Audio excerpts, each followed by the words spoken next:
Now we are talking about article number 14 of Indian constitution. तो ये क्या कहता है? आर्टिकल नंबर 14 से हमारे इक्वालिटी के आर्टिकल स्टार्ट होते हैं। फंडामेंटल राइट जो हमारे इक्वालिटी, राइट टू इक्वालिटी जो हमारा फंडामेंटल राइट है वो स्टार्ट होता है। तो 14 में हम पढ़ते हैं, आर्टिकल नंबर 14 हमें गारंटी करता है, क्या गारंटी करता है? Equality before law and equal protection of laws.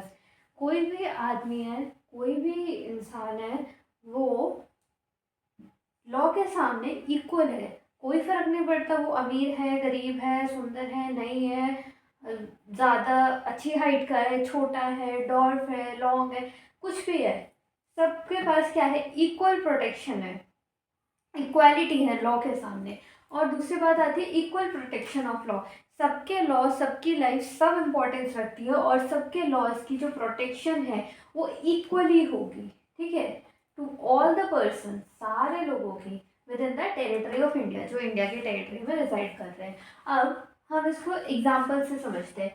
जो इक्वालिटी बिफोर लॉ का कंसेप्ट है, ये वाला, ये एक नेगेटिव कॉन्सेप्ट है। कैसे नेगेटिव है? क्योंकि ये बताता है कि कोई भी पर्सन है, वो जो लॉ है वो सब लोगों के आगे इक्वल है। कि जैसे आप समझिए, कोई एक पुलिस ऑफिसर है, ठीक है, ये एक पुलिस ऑफिसर है और ये एक रैंडम इंसान है, ठीक है। अब इस पुलिस ऑफिसर ने एक मर्डर कर दिया, ठीक है, मर्डर कर दिया, और एक रैंडम इंसान ने भी मर्डर कर दिया। अब ये पुलिस ऑफिसर है, ये लॉ की प्रोटेक्शन करता है, तो उसका मतलब ये नहीं है कि इसको सज़ा नहीं मिलेगी, या फिर ये एक रैंडम पर्सन और इसने मर्डर कर दिया और इसको सज़ा ज़्यादा मिलेगी या फिर उससे कम मिलेगी। बल्कि अगर पुलिस ऑफिसर की तो क्या है, ड्यूटी बनती है कि भाई तू लॉ प्रोटेक्ट करेगा, और अगर वो ऐसा काम करता तो हो सकता है उसकी सज़ा ज़्यादा हो एक रैंडम पर्सन से, बट उसकी सज़ा कभी कम नहीं होगी। या फिर कोई आईएएस ऑफिसर है, ठीक है, या फिर कोई भी है, कोई भी पर्सन है, तो ये जो सारे लोग हैं ना, ये सब इक्वल है। किसके सामने? लॉ के आगे सब इक्वल है, कोई बड़ा नहीं है, कोई छोटा नहीं है, सब इक्वल है, ठीक है, सब एक लाइन के लोग नहीं है, ठीक है। दूसरी बात आती है इक्वल प्रोटेक्शन ऑफ लॉज। ये एक पॉजिटिव कॉन्सेप्ट है। कैसे पॉजिटिव है? जो भी सारे लोग हैं, ठीक है, ये जैसे फॉर एग्जांपल ले लेते हैं हम कि ये आदमी है, ठीक है, इसके फंडामेंटल राइट को इन्फ्रेंच कर दिया, इसका ही मर्डर कर दिया। इसका फंडामेंटल राइट था राइट टू लिव, उसको ले लिया किसी ने, ठीक है। तो यहाँ पे समझते हैं, तो ये एक आदमी है, इसका मर्डर हो गया, इसका जो फंडामेंटल राइट है तो उसको ले लिया है, ठीक है। तो अब इसके घर वाले गए कंप्लेन करने कि भाई साहब हमारा तो लड़का ही मार दिया, आप हमें क्या दोगे? इक्वल प्रोटेक्शन दोगे लॉ की। तो ऐसा नहीं है कि और एक और आदमी है, ठीक है, जो कि आईएएस ऑफिसर है, ठीक है, इसको मार दिया, तो इसके भी घर वाले गए, भाई साहब हमारा तो लड़का था इतना बढ़िया आईएएस ऑफिसर था, उसको मार दिया। अब ये जब हमारे ये जज बैठेंगे तो वो इसको भी सेम ही इक्वल प्रोटेक्शन देंगे लॉ की, और इसको भी सेम प्रोटेक्शन देंगे। ऐसा नहीं है कि ये आईएएस ऑफिसर है और ये एक citizen of India, normal citizen of India है, तो उसको प्रोटेक्शन नहीं मिलेगी। उसको भी पूरी प्रोटेक्शन है लॉ की और इसको भी पूरी प्रोटेक्शन है लॉ की। तो आर्टिकल 14 हमें यही स्टेट करता है कि इक्वालिटी होनी चाहिए लॉ के सामने हर किसी आदमी को, और हर किसी आदमी का इक्वल प्रोटेक्शन ऑफ लॉ होना चाहिए। ये नेगेटिव कॉन्सेप्ट है और ये पॉजिटिव कॉन्सेप्ट है, ये दो बेसिक सी चीज़ें इसमें, तो ये आप ध्यान रखिएगा।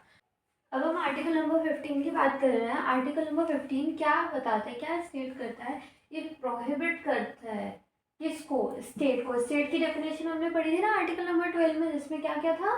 अब बात करेंगे हम government of India, parliament of India, ठीक है, government of state, state legislatures, other authority, local authority, और जो कि इंडिया की टेरिटरी में या फिर उससे गवर्नमेंट ऑफ इंडिया से फंडिंग हो रही है उनकी, ठीक है। तो ये सारे स्टेट की डेफिनेशन में आएंगे। तो जो स्टेट है वो किस किस को डिस्क्रिमिनेट नहीं कर सकती, वो किस किस को प्रोहिबिट करती है, जो ये जो स्टेट है वो प्रोहिबिट करती है किस लोगों को डिस्क्रिमिनेशन के अगेंस्ट।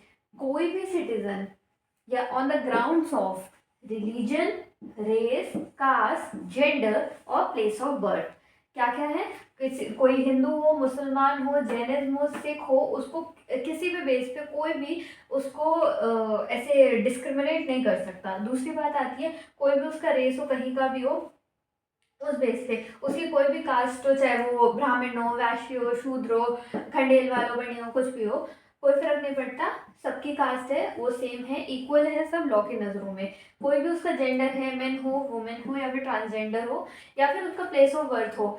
जैसे आप लोग बहुत ज़्यादा, काफ़ी लोग बिहारी लोगों को, ठीक है, या फिर जो ईस्ट साइड के लोग हैं उनको बहुत ज़्यादा ऐसा प्लेस ऑफ बर्थ पे बहुत ज़्यादा वो करते हैं, तो आप मत कीजिए। तो इसमें आप डिस्क्रिमिनेशन कर रहे हैं उन लोगों के साथ। और अगर उस आदमी को ज़्यादा गुस्सा आ गया ना तो वो आपको जेल भी भिजवा सकता है, आपका दोस्त। तो प्लेस ऑफ बर्थ पे भी किसी को डिस्क्रिमिनेट नहीं करना चाहिए। अब इसमें आर्टिकल 15 एक और चीज़ मेंशन करता है, इक्वल एक्सेस। इक्वल एक्सेस किस किस चीज़ के लिए? फॉर एग्जाम्पल, मैं एक पर्सन हूँ जो कि मैं बिहार ओरिजिन से हूँ, फॉर एग्जाम्पल ले लेते हैं, ठीक है। तो मैं बिहार ओरिजिन से हूँ, ठीक है।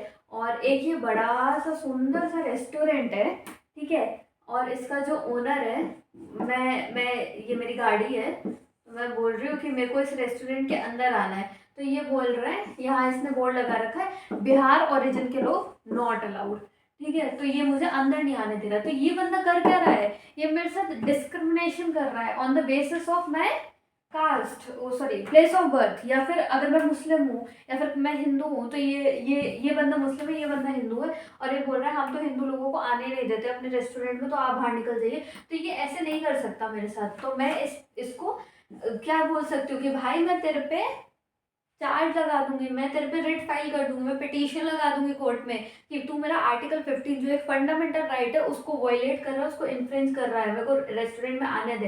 तो ये बोलेगा आइए भाई साहब आप रेस्टोरेंट में आ जाइए, ठीक है। तो कोई भी रिलीजन के बेस पे, रेस के बेस पे, कास्ट के बेस पे, जेंडर के बेस पे या फिर प्लेस ऑफ बर्थ के बेस पे ग्राउंड पे नहीं किसी को परेशान कर सकता या फिर उसको डिस्क्रिमिनेट नहीं कर सकता। So now we are talking about article number 16। Article number 16 हमें ये गारंटी करता है कि equality of opportunity in public employment और appointment of any office under state. State की डेफिनेशन वापस से पढ़ लेते हैं।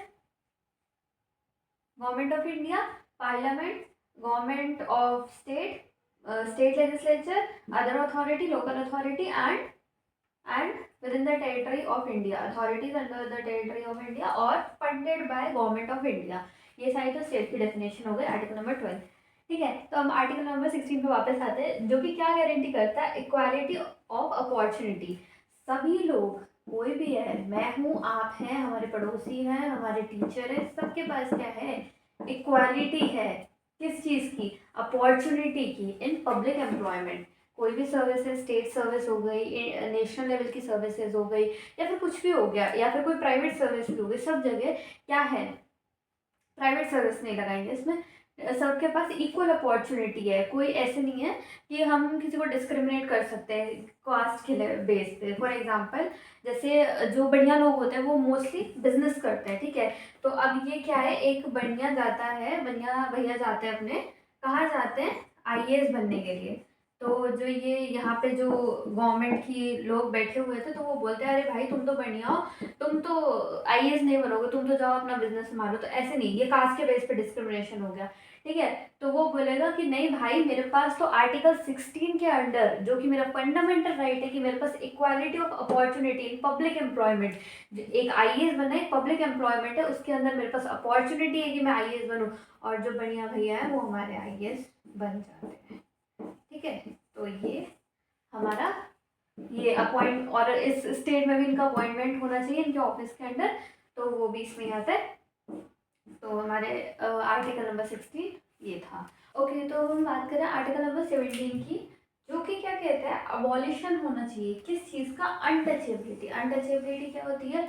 छुआछूत जिसको बोलते हैं, ठीक है। जैसे फॉर एग्जांपल कई कई गाँव में ये सब होता है कि जैसे वेल है, कुआं है, उसके आसपास जो छोटी कास्ट के लोग हैं या फिर नीची जात के लोग हैं वो उसके पास नहीं आएंगे, वो उसको टच नहीं करेंगे, नहीं तो उसको सेक्रेड नहीं मानते, या फिर कुछ कुछ ऐसे लोग अपना माइंडसेट बना के रखते हैं।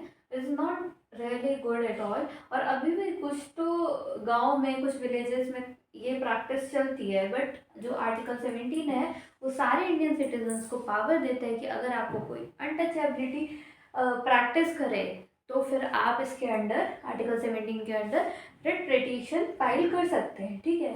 तो ये आर्टिकल 17 बोलते हैं कि अबॉलिशन होना चाहिए किस चीज़ का, अनटचेबिलिटी का, ठीक है। अब इसमें अंदर क्या बात आती है, अबॉलिशेस and prohibits. Article 17 अबॉलिशेस and prohibit, एक तो अबॉलिश करता है कि नहीं होनी चाहिए और प्रोहिबिट करता है वापस वही सेम वर्ड, नहीं होनी चाहिए, ठीक है, अनटचेबिलिटी को इन एनी फॉर्म, किसी भी फॉर्म में, कोई भी तरीके से, चाहे तुम कुएं की बात हो गई, चाहे तुम्हारे घर का किसी कोई भी फॉर्म में, ओके। तो ये होगा, और प्रैक्टिसिंग, इसको प्रैक्टिस करना है, फिर या तो तुम या तो उससे जूझ रहे हो फिर उसको प्रैक्टिस कर रहे हो, will be a punishable offence, ये पनिशेबल ऑफेंस है, ठीक है। अब इसमें एक एक्सेप्शन आता है। एक्सेप्शन क्या आता है इसमें कि फॉर एग्जांपल मैं बीमार हूँ, ठीक है, और मेरी जो डिजीज़ है, फॉर एग्जांपल कोविड-19, तो वो क्या है, एक टच वाली डिजीज़ है, ठीक है। तो वो अगर मैं किसी को टच करूँगी तो उसको भी कोविड-19 हो सकता है, मेरे वायरस जा सकते हैं। तो उसमें हम इसके अंडर वो नहीं लेंगे कि भाई ये तो मेरे से अनटचेबिलिटी कर रहा है और ये मेरे साथ बीमार नहीं हो रहा, कोविड-19 इसको क्यों नहीं हो रहा। तो इसमें एक्सेप्शन आता है, ठीक है। तो बस आर्टिकल 17 में तो इतना ही है। ओके, हाय हाय। तो अब हम बात करेंगे आर्टिकल नंबर 18 की।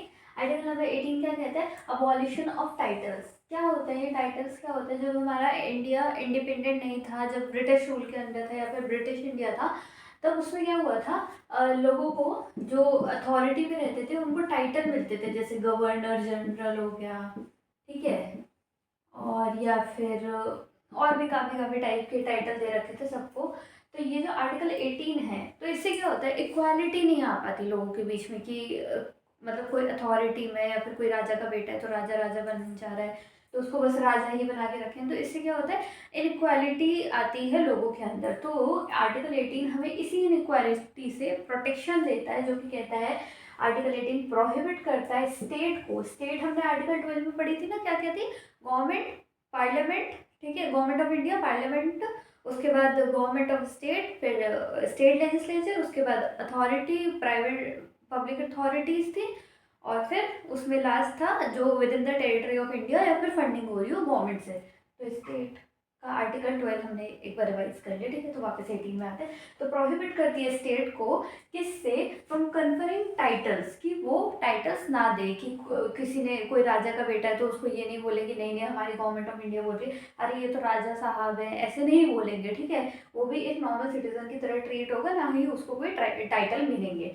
ठीक है। एंड रिक्वायर इंडियन सिटीजन, और ये मांगता है आर्टिकल 18, ये मांगता है कि इंडियन सिटीजन से, क्या मांगता है, not to accept any title from foreign state. क्योंकि जब जो ब्रिटिशर्स है ना, मतलब सॉरी, यूनाइटेड किंगडम है ना, वहाँ पे अगर तुम ऐसे कोई अच्छा काम कर दो, जैसे फॉर एग्जांपल मैं बहुत अच्छी फिलोसफर हूँ और मैंने उनकी कोई तो रिसर्च वर्क में बहुत ही अच्छी फिलोसफी कर दी, ठीक है, उसके बाद यूके मुझे बुलाता है कि हर्षिता मैडम आप आइए, हमें आपको एक टाइटल देना है कि फिलोसफर गवर्नर हर्षिता झा, ठीक है, ये टाइटल मुझे मिलने वाला है। पर आर्टिकल 18 के अंदर मैं इस टाइटल को नहीं ले सकती, क्योंकि रिक्वायर करता है इंडियन सिटीजन, जो कि मैं हूँ, मैं एक इंडियन सिटीजन हूँ, मेरे से रिक्वायर करता है कि मैं कोई भी foreign state, UK foreign state से कोई भी टाइटल ना लूँ, ठीक है। अब टाइटल हमारे एक्सेप्शन में आते हैं कि जैसे डॉक्टर का हो गया या फिर प्रोफेसर का हो गया, ठीक है, ये भी टाइटल ही है, ठीक है। तो अगर तुम इतनी अच्छी पढ़ाई करते हो कि तुम डॉक्टर बन जाते हो, फिर तुम इतनी अच्छी पढ़ाई करते हो